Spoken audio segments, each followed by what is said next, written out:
Honestly, the greatest thing about highlighter is that my face is so crusty right now and you can't even tell. It looks like I'm glowing. Hey everyone, welcome back to my channel. So today I have a book haul. A lot of you guys wanted to see the books that I recently bought, and I just bought a lot of them. Starting out the new year, I have a resolution to read like 70 books this year, so it's gonna be interesting. I'm probably not gonna reach it, but we're gonna try. So I bought a bunch of books, so I'm just gonna haul them all and show them to you guys. Alright, so I'm gonna start with the books that I've already finished. The first book that I've already finished is called So You've Been Publicly Shamed by Jon Ronson. Oh, it's really shiny. Probably one of the greatest books that I've read in a very long time. He basically talks about a lot of different profiles of people who've been publicly shamed. He talks about the kind of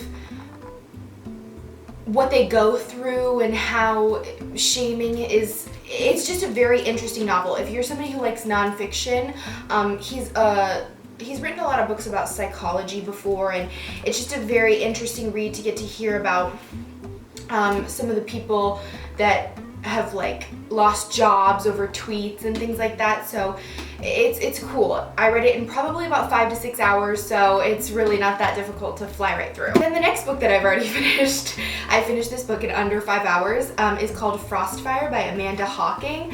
This is part of the Canon Chronicles. Oh my goodness, you guys. I sat down with this book. I bought this book kind of on a whim. I saw it as I was walking out of my used bookstore. Such a good purchase. It's kind of like it's a dystopian young adult novel, and it's talking about this girl named Bryn, and she lives in this tribe, and there are all these different tribes around her, and she is trying to become a tracker, which basically they help in their world. They're kind of like the guards of their world. They have a king and queen, and it's just the whole society is it's great wording. I love the writing style. It's just very good, and I really, really enjoy it. It was so crazy. I'd never read a book like this before. So after reading that, I went out and bought both of the other 2 books in this series. So it goes Frostfire, then Ice Kissed, and Crystal Kingdom. So I'm halfway through this one, and it is amazing. These books go along exactly the same storyline, just talking about Bryn and her life and what she's doing as a tracker, and there's all this drama going on with boys and not boys, and they're just really good books. They're very interesting, and they kind of obviously follow along the pattern of, you know, the Hunger Games, the Divergent kind of YA dystopian, but they're very good, very interesting, and I highly recommend them. Speaking of another YA kind of dystopian novel, I read the first 2 books in this series, Selection and The Elite, and I read them so long ago, but I saw this on the shelf at my used bookstore and it was $7, so I decided why not pick it up. I'm gonna read it, and I think I remember everything, so I'm gonna like spark notes the rest of it to make sure that I do remember it, but for the most part I remember it. It's talking about these girls who go into this palace to try and fight for the crown. There's 35 girls. It's kind of basically Bachelorette in book form, although I've never watched Bachelorette, which is fun fact. You guys probably don't believe that because I look like somebody who would watch Bachelorette, but I don't. I never ever read YA novels, and then when I do read YA novels, I read like 6 of them at a time because they're so easy to fly through. I remember I read the first 2 books of this series in under like 4 or 5 hours. Alright, so now let's get into kind of the adult books that I have. The first one is called Furiously Happy, a funny book about horrible things by Jenny Lawson. I've heard this book is hilarious, and I am all for any book that are comedy essays. Honestly, like Mindy Kaling's book, Tina Fey's book, just anybody who can write quality comedy in the form of essays and put it in a book, I'm all for it. And she's kind of talking about her battle with anxiety and depression and those kinds of things, and kind of making light of it. And as somebody who's had to go through those kinds of things, I think I'm going to heavily relate to this novel. And it is just kind of, it's not necessarily a memoir, but it's kind of just, again, comedy essays. Next book is called Let Me Explain You by Annie Lyantus?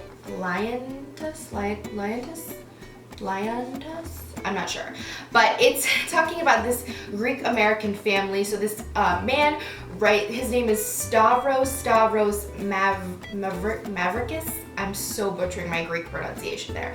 But he writes this letter to his 2 daughters and his ex-wife saying, explaining he's going missing in 10 days and they'll never hear from him again, and then he does go missing, so they go looking for him, and it sounds pretty funny. He writes in very broken English, which is, you know, it's pretty interesting to read, but I'm very, very excited for this one as well. I heard it's actually pretty good, so we're gonna see about that. Next, we have The Astronaut Wives Club by Lily Koppel, and I honestly have not heard too much about this, but I have heard about the TV show, and I heard it was awesome. And I haven't started the TV show yet because it's just like me to spite myself until I read the book. So I'm gonna read the book and then I'm gonna watch the show. It's talking about there were 7 astronauts who go up into space, and they talk about the wives that were left behind kind of to continue normal life. So it just kind of profiles their lives and talks about it, and I heard it's a pretty funny, interesting book, and I don't know, I think this is kind of out of character for something that I would normally read, so I decided to try it. Why not? Also, the guy who was on Heart of Dixie is in this show, and I'm so in love with him, so I have to finish this so I can watch it. And then we have The Promise of a Pencil, How an Extraordinary Person Can Create Extraordinary Change by Adam Braun. This book looks amazing. It's talking about this is the guy who started Pencils of Promise, obviously, and he's just talking about how he went from being on Wall Street and having a hedge fund and all these things to creating this nonprofit that now transforms people's lives around the world. So I think that's going to be something cool to get to read. I love reading about people who threw away their jobs and ran after their passion, you know? It's very irresponsible, but it's very good to listen to. And then lastly, we have Where Are You Now by Mary Higgins Clark. I was at this used book sale and this was 50 cents, so I picked it up, and it's another like weird kind of like mystery. I don't really know how to classify it. Her books are typically like mystery books, and it's just with like romance thrown in, but it's talking about this girl who's looking for her brother who went missing, but he calls the phone only 1 time a year. I don't know, it's a very old book. Like, you know it's old when this is on the back of the cover, you know what I'm saying? But it sounded pretty good, and it was 50 cents, so I decided you can't really go wrong with a 50-cent book. So that is my quick little book haul for January 2016. If you guys want any specific reviews, you want me to answer any questions about the books, I would be happy to. Just leave them down below. Thank you guys so much for watching. I hope you enjoyed this video. If you did, give it that big thumbs up, and I will see you back here later.